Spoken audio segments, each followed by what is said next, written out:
خواب میں نے دیکھا کہ حضور کے پیچھے فجر کی نماز پڑھی اور کھجوروں کا ٹوکرا آیا، تو نبی کریم صلی اللہ تعالی علیہ وسلم ایک ایک کھجور سب کو دے رہے، ایک کھجور مجھے بھی ملی۔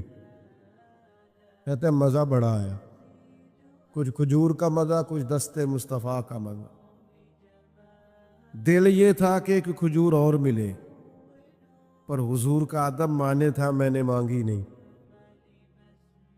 کہتے ہیں اذان ہو گئی، آنکھ کھل گئی، ذرا ٹھہر جا مؤذن، میرا دل دھڑک رہا ہے۔ کہتے ہیں اٹھا، وضو کیا، مسجد میں گیا، جناب عمر نے جماعت کرائی، صورتیں وہی پڑھی جو خواب میں حضور نے پڑھی تھی۔ فرماتے ہیں حیران میں تب ہوا جب نماز کے بعد کھجوروں کا ٹوکرا بھی آ گیا۔ سب کو عمر نے ایک ایک کھجور دی، ایک مجھے بھی دی۔ حضور کا تو ادب مانے تھا، تو عمر تو اپنا یار تھا نا۔ کہتا میں نے کھجور کھا کے کہا عمر ذرا جلدی سے دینا، جناب عمر نے اٹھائی، میں سمجھا ملنے لگی ہے، ہنس کے کہنے لگے رات خواب میں حضور سے دوسری لیتے تو میں بھی سویرے دوسری دے دیتا۔ نبی پاک علیہ الصلوۃ والسلام تو خواب میں بھی کسی کو کچھ دیں تو وہ اصل میں ہی دیتے ہیں۔ خوابے دے وچ ماہی آیا تے گل وچ پا لئیاں باواں، اور لوکوں میں تے ڈر دی ماری اکھ بھی نہ کھولا،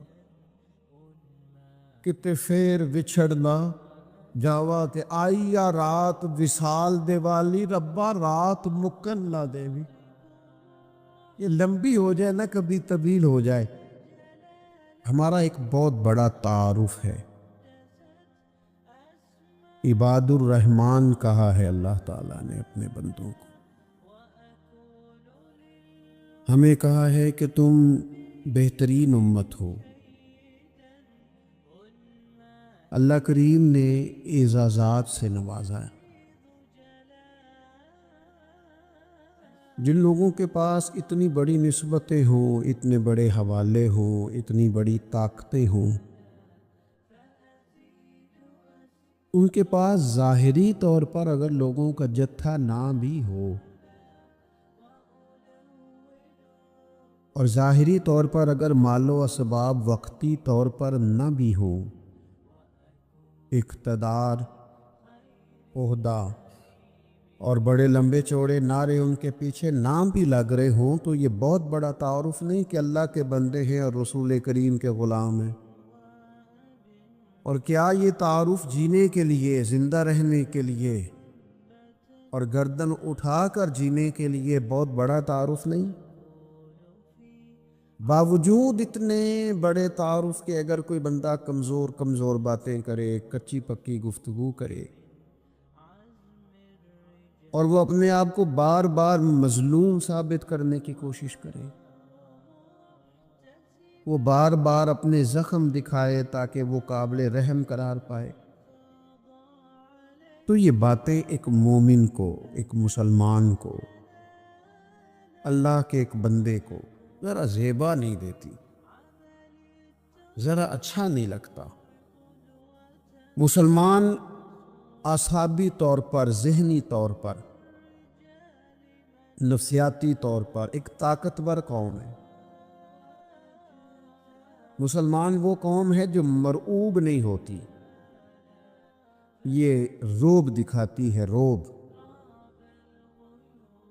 ہم وہ لوگ ہیں کہ جن کے اکابرین سوئے بھی ہوتے تھے، نہ سوئے ہوتے تھے حضرت عمر، لیکن ان کو سوئے ہوئے دیکھ کر بھی لوگ کانپا کرتے تھے، اس لیے کہ شیر تو شیر ہی ہوتا ہے نا، وہ سویا ہو تو پھر بھی شیر ہی۔ تو میں کچھ عرصے سے اس کمی کو بڑی شدت سے محسوس کرتا ہوں کہ لوگ، یعنی کوئی شخص بھی ملتا ہے تو وہ اس لہجے میں بات کرتا ہے کہ اسے مظلوم مان لیا جائے، قابل رحم مان لیا جائے، اس کی مدد کی جائے، اس پر توجہ کی جائے۔ یہ مسلمان کی شان نہیں۔ آپ سورہ بقرہ پڑھیں گے تو قرآن مجید اصحاب صفہ کی شان بیان کرتا ہے کہ انہیں بڑی حاجت ہے، بڑے ضرورت مند ہیں۔ وہ لوگ تھے جو کئی کئی دنوں تک روٹی نہیں کھاتے تھے، لیکن رب فرماتا ہے کہ میرے محبوب کے مدرسے کے ان طالب علموں کو جو دیکھے گا اسے محسوس ہوگا کہ یہ تو بڑے امیر لوگ ہیں۔ کیوں محسوس ہوگا؟ لا یسألون الناس الحافا، یہ لوگوں سے لپٹ لپٹ کر سوال نہیں کرتے، کشکول طلب نہیں دراز کرتے، یہ اپنے پردے کو قائم رکھتے ہیں، خودداری، عزت نفس، وقار، خودی۔ ہمارے ہاں تیزی سے ان چیزوں کا آج جو ہے وہ یوں محسوس ہوتا ہے جیسے قحط ہو گیا ہے۔ الا ماشاء اللہ، آپ کے زخم دکھانے سے کوئی بھی آپ کا زخم نہیں بھرے گا، بلکہ میں نے تو یہ دیکھا ہے اپنی زندگی میں کہ اچھا بھلے تعلقات چل رہے ہوتے ہیں، آپ کو ذرا ضرورت پڑ جائے تو سامنے والا آنکھیں پھیر لیتا ہے، اسی وقت اس کا ماحول اور اس کے حالات خراب ہو جاتے ہیں۔ اس لیے اپنا سارا بھروسہ، اپنی ساری توجہ، اپنی سوچوں کا مکمل مدار صرف اللہ رسول کی ذات کو بنائیں، اور اس انداز میں بنائیں کہ کون دیتا ہے دینے کو پوچھائیے، بیلے والا ہے سچا ہمارا نبی۔ اور یہ ذہن بنائیں زندگی میں کہ رب رسول کی بارگاہ سے دو قطرے بھی مل گئے تو دنیا بھی بن جائے گی، آخرت بھی بن جائے گی۔ اس لیے ادھر ادھر دیکھنا تھوڑا کم کریں، اور بالخصوص آج اپیل کروں گا استاد اپنے شاگردوں کو، پیر اپنے مریدوں کو، باپ اپنی اولاد کو بڑی بڑی باتوں کا سبق پڑھائے، بڑی بڑی باتوں۔ اقبال نے شکوہ کیا، اقبال کہنے لگے شکایت ہے مجھے یا رب خدا بندان مکتب سے، یہ جو انہیں کہتے ہیں کہ جناب پڑھ جاؤ گے تو روٹی اچھی ملے گی، یہ انہیں کہتے ہیں پڑھ جاؤ گے تو کار میں بیٹھو گے، پڑھ جاؤ گے تو کوٹھی بنا لو گے، یہ کیا سبق پڑھا رہے ہیں بھلا؟ ان کو تو تم بڑے بڑے باتیں بتاؤ، انہیں کہو پڑھو گے تو دنیا میں حضور کے دین کا انقلاب برپا کرو گے، تم ان کہو کہ تم پڑھو گے تو تم ایک پورا ملک چلاؤ گے، تم انقلاب برپا کرو گے، اپاند کمر کیوں ڈرتا ہے، پھر دیکھو خدا کیا کرتا ہے۔ اقبال کہنے لگے یہ تم کیا سبق پڑھا رہے ہو کہ روٹی صحیح مل جائے گی، چندہ اکٹھا کرنے کا طریقہ آ جائے گا؟ کہنے لگے شکایت ہے مجھے یا رب خدا بندان مکتب سے، سبق شاہی ہے اور بچوں کو دے رہے ہیں خاک بازی کا۔ اڑنے والی تعلیم تھی اور یہ انہیں رینگنے کا سبق پڑھا رہے ہیں۔ تگڑی تگڑی باتیں بچوں کو سکھاؤ، تگڑی تگڑی، یہ پھر سارے نہ ڈھونڈتے پھرے کہ وہ فلانا جو ہے نا چاچا امیر ہے تو ماموں امیر ہے تو فلانی خالہ باہر ہے تو فلانا ذرا مہربانی، کوئی بھی نہیں مہربانی کرتا۔ مہربانی جب بھی کرتا ہے یا خدا کرتا ہے یا مدینے والے محمد مصطفیٰ کرتے۔ اپنی توجہات کبھی بچوں کو دیکھیں، حضرت لقمان اپنے بیٹے کو کیا کہتے ہیں؟ کہتے ہیں یا بنی اقم الصلاۃ وامر بالمعروف وانہی عن المنکر۔ حضرت لقمان اپنے بیٹے کو سمجھاتے ہیں، کہتے ہیں اے بیٹا نماز قائم کرنا، لوگوں کو بھلائی کا حکم دینا، برائی سے منع کرنا، وَاصْبِرْ عَلَىٰ مَا أَصَابَكَ، اور جب مصیبت پہنچے تو صبر کرنا، ادھر ادھر رونا دھونا نہ کرنا، نماز پڑھنا، بھلائی کا حکم دینا، برائی سے منع کرنا، اور اگر کوئی مصیبت پہنچے تو اس پر صبر کرنا۔ کتنے کام ہو گئے؟ 4۔ ایک نماز پڑھنی ہے، ایک بھلائی کا حکم دینا ہے لوگوں کو، ایک برائی سے، اور اگر کوئی مشکل آئے تو کیا کرنا ہے؟ ان ذالک من عزم الامور، فرمایا بیٹا یہ بڑی ہمت والے کام ہیں، ہمت والے کام کرنا، ہمت والے، طاقتیں اپنی قائم رکھنا، کمزور نہ پڑنا، لوگ تمہارے آنسو نہ دیکھیں، کوئی تمہیں تڑپتا نہ دیکھے۔ چھوٹا چھوٹا زخم لے کر لوگ سگنل پہ کھڑے، چھوٹی چھوٹی مجبوریاں لے کر لوگ مانگنے کے لیے دروازوں پر کھڑے ہیں۔ امت مسلمہ کا یہ مزاج نہیں، یہ وقار نہیں، یہ انداز نہیں۔ ہم تو بانٹنے والے لوگ، چلے مشکل آ جاتی ہے، زندگی میں ضروریات پڑ جاتی ہیں، قرضہ صحابہ بھی لے لیا کرتے تھے، لیکن یہ جو لہجے آج ہم نے اختیار کر لیے، کمزور ہو جانا، کچا پڑ جانا، غریبی کا رونا رونا، یہ انداز اہل ایمان کا بچوں کو طاقتور ہونا چاہیے۔ میرے نبی کریم صلی اللہ تعالیٰ علیہ وآلہ وسلم نے ارشاد فرمایا، ایسا نہیں ہے کہ کوئی بندہ کمزور ہے تو وہ ناپسندیدہ ہے، یہ نہیں فرمایا کہ جو بزدل ہے تو وہ بڑا کوئی کٹا ہوا آدمی ہے، لیکن حضور فرماتے، صحیح مسلم میں حدیث موجود ہے، حضور فرمانے لگے طاقتور مسلمان نہ اللہ کی نظر میں بزدل مسلمان سے زیادہ پیارا ہے۔ طاقتور ہے نا، اس کی شان زیادہ ہے، یہ جو با ہمت ہے، با حوصلہ ہے، جس کے اعصاب مضبوط ہیں، یہ رب کریم کی بارگاہ میں باوقار ہے، اللہ کے حضور اس کی قدر ہے۔ اور حضور علیہ الصلوۃ والسلام صحابہ کو دعائیں سکھایا کرتے تھے،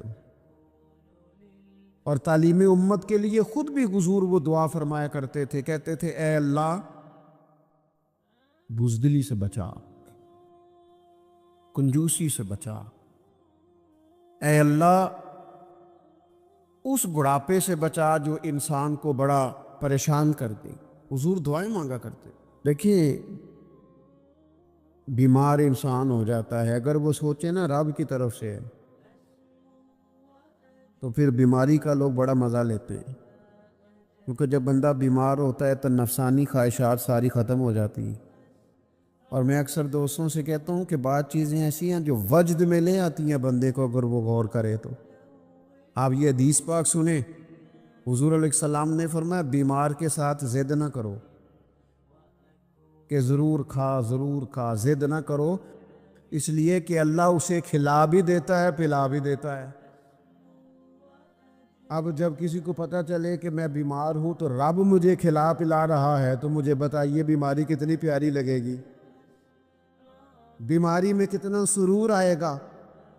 پھر تو انسان ہمیشہ چاہے گا کہ مجھے وہ چیزیں ملیں جو مجھے اللہ تبارک و تعالیٰ کی بارگاہ کے قریب کر دیں۔ دوسری بات یہ ہے کہ میدان میں جب انسان اترتا ہے نا تو اسے ایک بات اپنے ذہن میں رکھنی چاہیے کہ جیت اور ہار یہ اللہ تعالیٰ کے دست قدرت میں ہے، لیکن جب وہ لڑے تو جیتنے کے لیے لڑے۔ ہمارے ہاں نا بہت سارے لوگ لڑنے سے پہلے ہی ہارے ہوئے ہوتے ہیں، میدان میں نکلنے سے پہلے ہی وہ کمزور باتیں کر رہے ہوتے ہیں، ابھی سفر شروع نہیں ہوتا وہ کہہ دیتے ہیں نہیں جناب آپ کی بات تو ٹھیک ہے پر کیسے ہوگا، کیوں کر ہوگا، لوگ تو آج کل چلتے ہی نہیں، بڑے مسئلے خراب ہیں۔ اور پھر کچھ لوگ ایسے ہیں جن کی باتیں سن کر بندے بیک گیئر لگا لیتے ہیں، اور میں نے دیکھا باتیں کرنے والے وہی رہتے ہیں اور کام کرنے والے کہاں سے کہاں چلے جاتے ہیں۔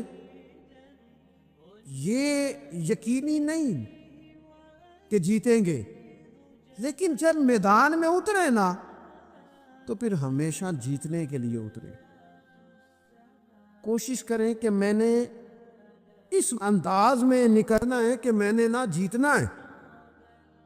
حضرت مولا علی شیر خدا کرم اللہ تعالیٰ وجہ الکریم سے کسی بندے نے پوچھا حضور آپ ہر میدان میں کامیاب کیوں رہتے ہیں؟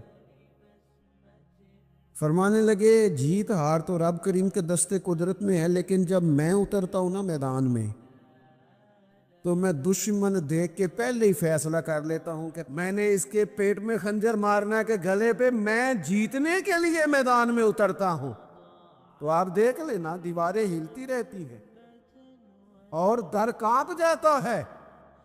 علی کا نام سن کر اب بھی خیبر کانپ جاتا ہے۔ کیوں؟ کہ کہتے ہیں میں ذہن بنا لیتا ہوں کہ میں اسے کاٹ کے لاؤں گا، میں ڈرتا اور سہمتا ہوا میدان میں نہیں اترتا۔ ذہن ہوتا ہے کہ آج لڑوں گا تو جیتوں گا، آج میں دیکھیں میں کیا کرتا ہوں۔ حوصلہ نہیں پیدا کر پا رہے بچوں میں۔ کچھ بچے بھی اللہ خیر کرے عزم و ہمت والے لوگوں کے پاس بیٹھتے نہیں، اور دوسرا ہم اپنے بچوں کا کسی کو آئیڈیل بھی نہیں بننے دیتے۔ بچے کسی کا نام لیتے ہیں تو ہم کہتے ہیں پتر چھاڑ پرا، یہ دور ہی نہیں ہے۔ ہم کوئی ایسا ذوق، کوئی مزاج، کوئی طبیعت پیدا ہی نہیں ہونے دیتے۔ کچھ آنے والی نسل کا مزاج ہے کہ وہ اٹھنا نہیں چاہتی، بیٹھنا نہیں چاہتی، چلنا نہیں چاہتی، وہ چاہتی ہے میں لیٹی رہوں، موبائل میرے ہاتھ میں رہے، باقی سارے کام ریموٹ کنٹرول ہو۔ جب انسان دیکھیں نا، ایک ڈاکٹر صاحب کے پاس ایک دفعہ میں گیا تو ایک مریض کو وہ سمجھا رہے تھے، اسے کہہ رہے تھے کہ تو تھوڑی ورزش بھی کیا کر، تھوڑی ورزش بھی کیا کر۔ اور ساتھ انہوں نے بڑی اچھی بات کی، کہنے لگے اللہ تعالیٰ نے نا جسم میں جوڑ بنائے ہیں، یہ گھٹنے ہیں، یہ کونیاں ہیں، اللہ نے جوڑ بنائے ہیں، اسی لیے تو بنائے تھے کہ تھوڑی ان کو حرکت بھی دی جائے۔ لیکن اگر آپ ان جوڑوں کو حرکت ہی نہیں دیں گے تو یہ تو زانگ آلود ہو جائیں گے۔ تو کام زندگی میں عزم کے ساتھ، ہمت کے ساتھ، اور سب سے بڑی مضبوطی یہ ہے کہ آپ یہاں سے مضبوط ہو، آپ اعصابی طور پر مضبوط ہو۔ جہاد زندگانی میں جب انسان نے سفر کرنا ہے نا، تو اگر وہ کمزور پڑے گا تو سفر نہیں کر سکے گا، گھبرا جائے گا تو سفر نہیں کر سکے گا۔ کیا کہا تھا اقبال نے؟ تندی باد مخالف سے نہ گھبرا اے عقاب، یہ تو چلتی ہے تجھے، یہ تو چلتی ہے تجھے اونچا اڑانے کے لیے، اونچا اڑانے۔ میں نے سنا ہے، مجھے پکا نہیں پتا، میں نے سنا ہے کہ ہوا تیز ہو تو جہاز کی سپیڈ لوگ بڑھا دیتے، مخالف سمت اگر ہوا تیز ہو تو جہاز کی سپیڈ، یعنی وہ اگر تیز چل رہی ہے تو ادھر سے بھی تیز چلے گی تو اس کا سینہ ذرا جلدی چیرا جائے گا اور آگے بڑھے گی۔ صبر اور استقامت اگر آپ نے زندگانی میں آگے بڑھنا ہے، ان دو چیزوں کا وجود آپ کے ساتھ ہونا بڑا ضروری ہے۔ ہمارے مزاجوں میں بڑی جلدی بے صبری آ جاتی ہے، پائے سے بات نہیں ہوتے، کسی بات میں ٹھہراؤ نہیں ہوتا، طبیعت کے اندر وہ والا مزاج نہیں ہوتا جو انسان کو آگے لے کے چلتا ہے، جو اس کو آگے بڑھاتا ہے۔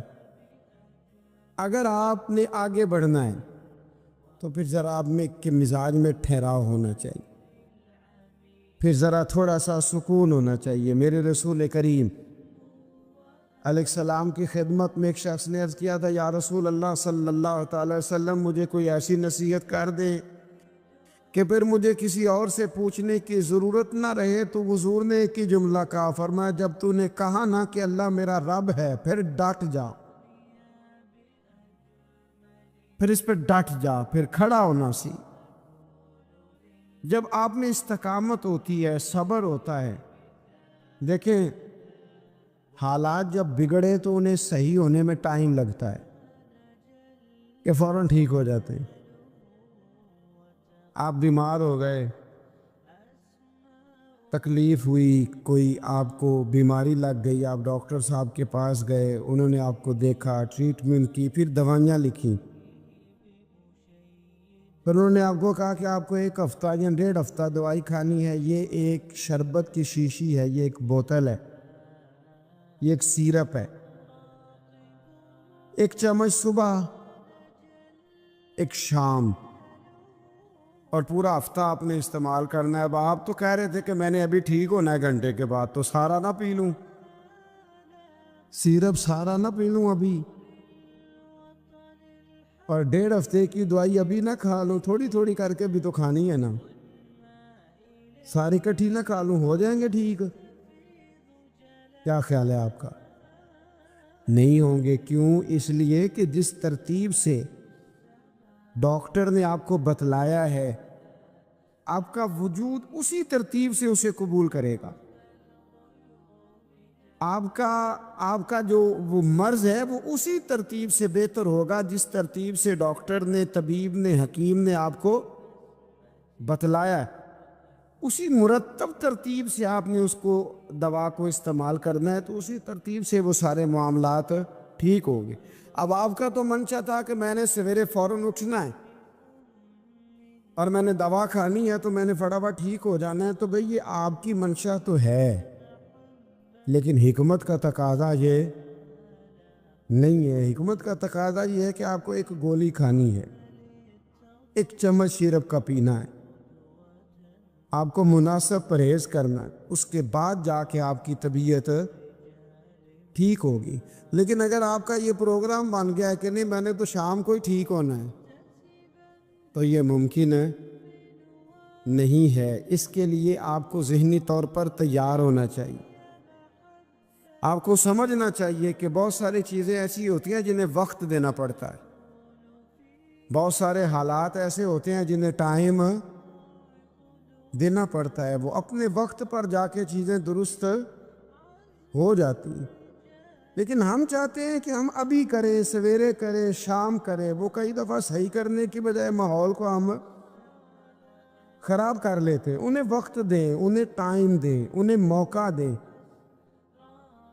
میرے رسول کریم صلی اللہ تعالیٰ علیہ وآلہ وسلم ہجرت سے چند دن پہلے نہ خانہ کعبہ کو اندر سے دیکھنے کا دل کیا میرے نبی پاک کا،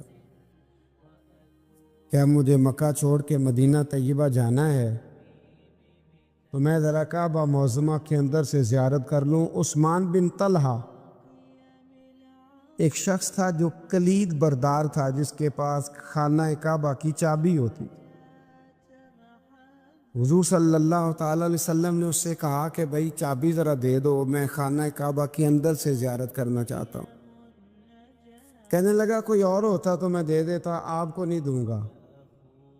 معاذ اللہ ثم معاذ اللہ۔ میرے رسول پاک کی بات نہ ستارے بھی مانتے، چاند بھی مانتا ہے، سورج بھی مانتا ہے۔ حضور اگر سورج کو کہنا واپس آ، حضرت علی نے نماز پڑھنی ہے تو وہ آ جاتا ہے، اور اگر حضور فرما دے چاند کو 2 ٹکڑے ہو جا تو وہ 2 ٹکڑے ہو جاتا ہے۔ سورج بھی بات مانتا ہے، چاند بھی بات مانتا ہے۔ یہ سارے میرے رسول کریم علیہ السلام کے غلام ہیں۔ جہاں جہاں تک رب کریم کی خدائی ہے وہاں میرے حبیب کی مصطفائی ہے۔ حضور وہیں چاہتے نا، وہیں چاہتے تو حضرت عمر اگر حکم دے تو زمین تیل واپس کرتی ہے، تو حضور حکم دیتے تو وہ کافر اندر دھنسا لیتی زمین، سارا کام اسی وقت ہو جاتا۔ لیکن حضور نے کیا فرمایا؟ عثمان بن طلحہ نے کہا نا کہ آپ کو چابی نہیں ملے گی، اللہ کے رسول نے فرمایا عثمان ایک وقت آئے گا جب یہ چابی تجھ سے میں لوں گا، اور جس کو میرا دل کرے گا میں اسے دوں گا۔ ایک وقت آئے گا کہ یہ میں تجھ سے لوں گا، اور پھر جس کو میرا دل چاہے گا میں اس کو وہ چابی دوں گا۔ میرے نبی کریم رؤوف الرحیم سید عالم صلی اللہ علیہ وسلم نے وقت دیا۔ کتنا وقت لگا؟ 2 دن، 4 دن، 5 دن، 10 سال لگ گئے۔ حضور نے مکہ کو فتح کیا، حضور تشریف لائے، وہی چابی عثمان بن طلحہ کے پاس تھی۔ محبوب کریم نے بت توڑنے تھے، کعبہ کو ان سے پاک کرنا تھا، فرمایا لاؤ نا چابی کدھر ہے؟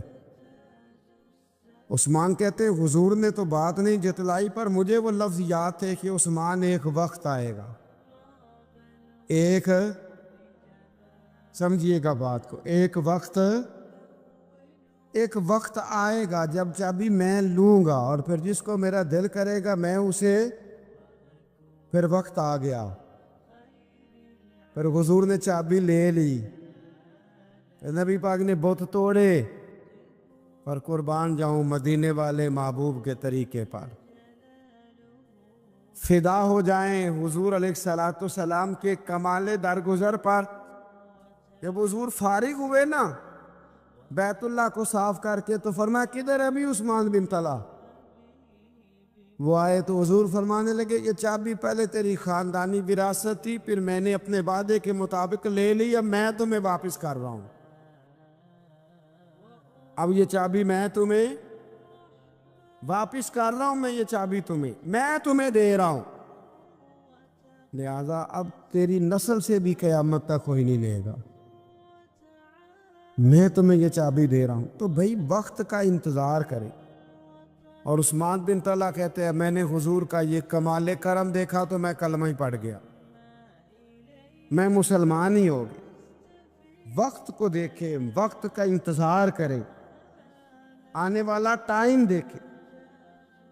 ہم نا ٹائم نہیں دیتے، ہمیں جلدی بڑی ہے، کاروبار ٹھیک ہو جائے تو شام کو ہو جائے، بچہ تندرست ہو جائے تو پھر شام کو ہو جائے، مخالفین ٹھیک ہو جائیں تو شام کو ہو جائیں، ہمارے سارے کام شام سے پہلے پہلے، بلکہ جو ولی بننا چاہتا ہے وہ بھی کہتا ہے 1.25 گھنٹے میں بنا دو، لیٹ نہ کرو۔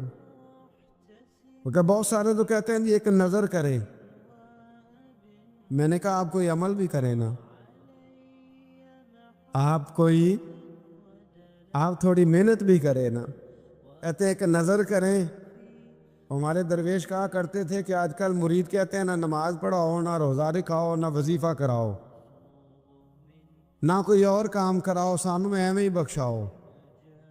تو بھئی اللہ نے خود 5 نمازیں فرض کی ہیں، رمضان کے روزے فرض کیے ہیں، زکوٰۃ فرض۔ تو جب اللہ نے ذمہ داریاں لگائی ہیں تو پھر کون ہے جو بغیر ذمہ داریوں کے آگے جائے؟ تو اپنی زندگی میں چیزوں کو سمجھے، غور کریں، وقت آپ کو دینا ہے، اور جب آپ وقت دیتے ہیں تو بہت سارے معاملات ٹھیک ہو جاتے ہیں۔ حضرت عمار بن یاسر بڑا شروع میں کلمہ پڑھا، ان لوگوں نے بڑی تکلیفیں اٹھائیں جنہوں نے آغاز اسلام میں کلمہ پڑھا، حالات اور طرح کے، یہ میرے حضور کو بڑی اذیتیں دی جاتی تھی۔ ابو لہب، عقبہ بن ابی معیط، یہ حضور کے 2 ہمسائے تھے، کچھ نفسیاتی تکلیفیں لوگ دیتے ہیں، ذہنی طور پر پریشان کرتے، مزاج ہوتا ہے۔ وہ دونوں کیا کرتے تھے، وہ سارا اپنے گھر کا کوڑا کرکٹ لا کے حضور کے دروازے پر پھینک جاتے۔ تو نبی کریم صلی اللہ تعالی وسلم فرماتے تھے کیا خوبصورت حق ہمسائیگی ادا کرتے ہو، کیا اچھا تم حق ہمسائیگی۔ اور دونوں طرف کے ہمسائے تکلیف دیتے، اذیت دیتے، حضور کو پریشان کرتے۔ حضرت عبداللہ بن مبارک رحمۃ اللہ علیہ کا ہمسایہ بھی اسی طرح کرتا تھا، تو اپنے گھر کا سارا گند کچرا اٹھا کے آپ کے گھر میں پھینک دیتا، 1 دن بھی پھینکا، 2 دن بھی پھینکا، 3 دن بھی پھینکا، 4 دن بھی پھینکا، 5 دن بھی پھینکا، مہینوں بیت گئے، مہینوں بیت گئے۔ ایک دن کہنے لگا میں روز کچرا پھینکتا ہوں، خود ہی کہنے لگا آپ کو تکلیف نہیں ہوتی؟ آپ فرمانے لگے میں نے ایک برتن رکھ دیا، ایک جھاڑو رکھ دیا ہے، جب تو کچرا پھینکتا ہے تو میں اٹھا کے باہر پھینک آتا ہوں، اب تو بند نہ کرنا، اس لیے کہ مجھے عادت ہو گئی ہے، اب میں نے اپنے ٹائم میں سے نا ٹائم اس کچرے کو دینا شروع کر دیا ہے، اب تو بند نہ کرنا، اس لیے کہ مجھے اب اس بات کی عادت ہو گئی ہے، اب میں روز اٹھاتا ہوں اور اٹھا کے ذرا باہر پھینک آتا ہوں، میں عادی ہو گیا ہوں تیری اذیت کا، اب میں تیری تکلیف کا۔ آپ میں سے بہت سارے لوگ شہروں کے رہنے والے ہیں، ہمارے دیہاتوں میں یہ ہوتا تھا کہ کسی بوڑھے بابے کو نا بچے چھیڑتے تھے، کبھی کبھی غلط کرتے تھے، ایسا کرنا نہیں چاہیے، لیکن بزرگ کو چھیڑتے تھے، تنگ کرتے تھے، کبھی وہ بچے نہ چھیڑتے تھے تو بزرگ خود کہتے تھے کہاں مر گئے آج سارے، اصل میں وہ پیار ہوتا تھا، وہ پیار لگ جاتا تھا، بتاتے نہیں تھے، لیکن علاقے کے بچوں کے ساتھ نا وہ غصہ ہوتا تھا، وہ چھیڑتے تھے۔ لیکن نا کئی دفعہ کوئی بندہ دشمنی کرتا ہے تو بندے کو اللہ کے قریب کر دیتا ہے، سجدے کا ذوق بڑھ جاتا ہے، عبادت کا مزاج بڑھ جاتا ہے، انسان کی طبیعت کے اندر خاص قرب آتا ہے۔ حضرت عمار بن یاسر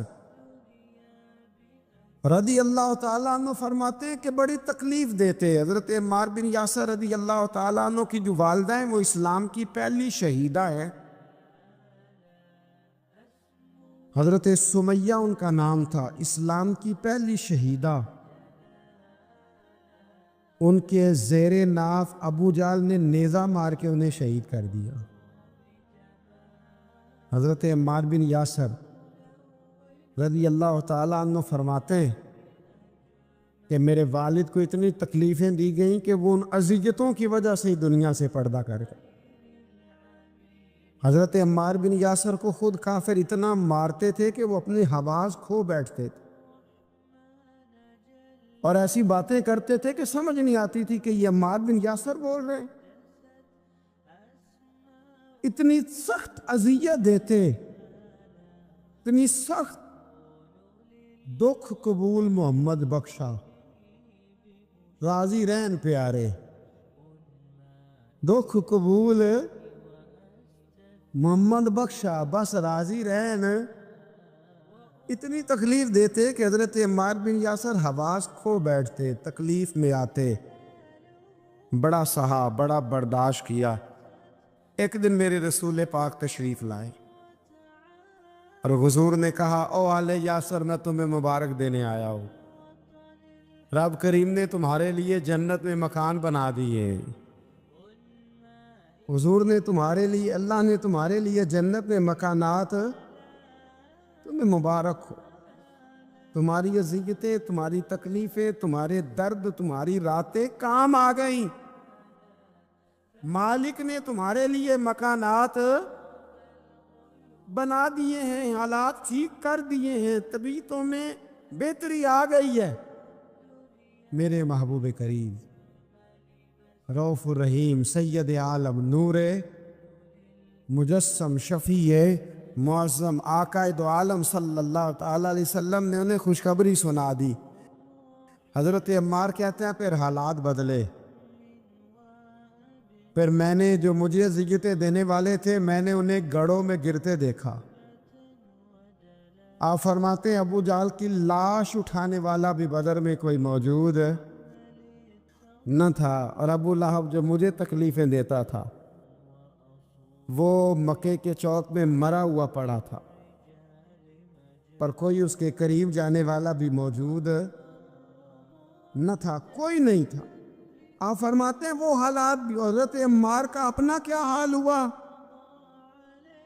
حضرت خالد بن ولید رضی اللہ تعالیٰ عنہ بڑے بہادر ہیں۔ حضور نے فرمایا یہ اللہ کی تلوار ہے، یہ اللہ کی، بڑے بہادر تھے، بڑے شیر دل تھے۔ فرماتے ہیں کبھی معذرت نہیں کرنی پڑی، کبھی جھکنا نہیں پڑا، کبھی کسی کی منت نہیں کی۔ اللہ نے طاقت اتنی عطا فرمائی تھی، ہمت، حوصلہ، صبر، استقامت اتنا دیا، کبھی کسی جگہ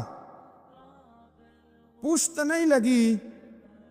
لیکن فرماتے ہیں کسی وجہ سے نا ایک دن میرا عمار بن یاسر کے ساتھ کسی بات پہ اختلاف رائے ہو گیا، جھگڑا ہو گیا۔ توجہ ہے میری بات پر؟ فرماتے ہیں جھگڑا ہو گیا۔ ہمارا پتہ حال کیا ہے؟ ہمارا یہ حال ہوتا ہے کہ ہمارا جھگڑا ہو جائے تو خیر ہے، لیکن اگر پڑوسی کے بچے لڑ پڑے تو ہم کہتے ہیں اس کی روزی پاک نہیں، اس کی تربیت ٹھیک نہیں۔ ہمارا بھائیوں سے رٹا ہو جائے تو معاملہ اور ہے، کسی کا ہو جائے تو معاملہ اور ہے۔ میں بیمار ہو جاؤں تو آزمائش ہے، اور سامنے والا بیمار ہو جائے تو سزا ہے۔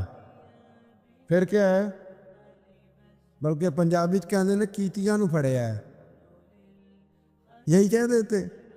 اور میں بیمار ہو جاؤں تو آزمائش آگے جی اللہ کی طرف سے۔ ایسا نہ کرے، ہمارا فتویٰ اپنے حق میں اور ہوتا ہے، سامنے والے کے معاملے میں اور ہوتا ہے۔ حضرت عمار بن یاسر کی بات کر رہا تھا، جناب عمار بن یاسر رضی اللہ تعالی عنہ، حضرت عمار بن یاسر کہتے ہیں کہ حضرت خالد بن ولید کے ساتھ، جناب خالد بن ولید کہتے ہیں میری ان کے ساتھ نہ کسی بات میں اختلاف رائے ہو گیا، تو میں اب دلیر آدمی تھا، شیر آدمی تھا، کبھی جھکا نہیں تھا، کبھی کوئی معاملہ نہیں ہوا تھا، کبھی کوئی ایسی بات نہیں ہوئی تھی۔ آپ فرماتے ہیں جب رائے کا اختلاف ہو گیا نا، بات ذرا آگے بڑھ گئی تو نبی کریم صلی اللہ علیہ وسلم تک بات پہنچی، تو میرا یہ خیال تھا کہ حضور میری بھی سنیں گے، عمار بن یاسر کی بھی سنیں گے، پھر حضور کوئی فیصلہ کریں گے، پر قربان جاؤں وقت بدل گیا ہے نا، اب بہت بڑے چودھری ہیں، بڑے سردار ہیں، بڑے سپہ سالار ہیں حضرت خالد بن ولید، پر وقت بدل گیا۔ تو حضرت خالد بن ولید کہتے ہیں جب میں نے نبی کریم کی بارگاہ میں بات عرض کی، حضور تک بات پہنچی، تو میرے مصطفیٰ نے موٹی سی بات ارشاد فرمائی۔ رسول کریم فرمانے لگے بھئی بات مختصر سی ہے، جس نے عمار کو راضی کر لیا اس نے مجھے راضی کر لیا، اور جس نے اسے ناراض کیا اس نے مجھے ناراض کیا۔ فرماتے ہیں بس میری قیمت پڑ گئی، میرا قد اونچا ہو گیا۔ حضرت خالد بن ولید کہتے ہیں میں نے بھی کہا اب بات کیا کرنی ہے، اب تو گزارش ہی کرنی ہے، اب مدعا کیا سنانا ہے، اب تو بات کرنی ہے۔ فرماتے میں آگے بڑھا، اور جیسے بھی ہوا میں نے حضرت عمار بن یاسر کو راضی کیا۔ حضرت عمار کہتے ہیں ایک وقت وہ تھا اور ایک وقت